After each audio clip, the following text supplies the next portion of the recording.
ভাইয়া আমি কি চালাবো? চালাও। এই তুমি কেন এই গরিবের বাড়িতে খেলতে আসিস? চলো বাড়ি। মা আমি ভাইয়ার সাথে খেলবো, এই গরিবের সাথে কোনো খেলাধুলা হবে না, চল বাড়ি। আরে ম্যাডাম জি, এই বাচ্চাটাকে মারবেন না, আজকের পর থেকে আমার ছেলে আর ওর সাথে খেলবে না। শোনো, এখন থেকে যদি আমার মেয়ের সাথে খেলো তাহলে এবার ওকে মারবো, পরের বার তোমাকেই মারবো। দেখো বাবা, আমি বলেছিলাম না ধনীদের সাথে বন্ধুত্ব করা যায় না। এখন একাই খেলো, চুপচাপ এই গাড়ি নিয়ে খেলো, আর যদি ওই গরিবের বাড়িতে যাও তাহলে তোমাকে দেখে নেব। আমাকে কিছু একটা করতে হবে। আরে তুমি এখানে কেন এসেছো? তোমার মা দেখলে বকবেন। ভাইয়া আমার গাড়িটা নিচে নামিয়ে দাও। কেন? নামাও, তারপর বলছি, তাহলে আমাদের বন্ধুত্ব পাকা হয়ে যাবে।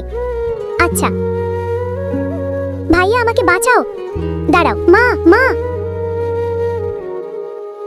আরে আমার মেয়ে, কি হয়েছে? মা আমার ভাইয়া আমার জীবন বাঁচিয়েছে। ধন্যবাদ বাবা, আমাকে ক্ষমা করে দাও। আজ থেকে তোমরা দুজন একসাথে খেলবে। এই ছবিটাকে সুন্দর মনে করলে ভিডিওতে লাইক করে চ্যানেলটাকে সাবস্ক্রাইব করো, এরপরে আল্লাহ লিখো।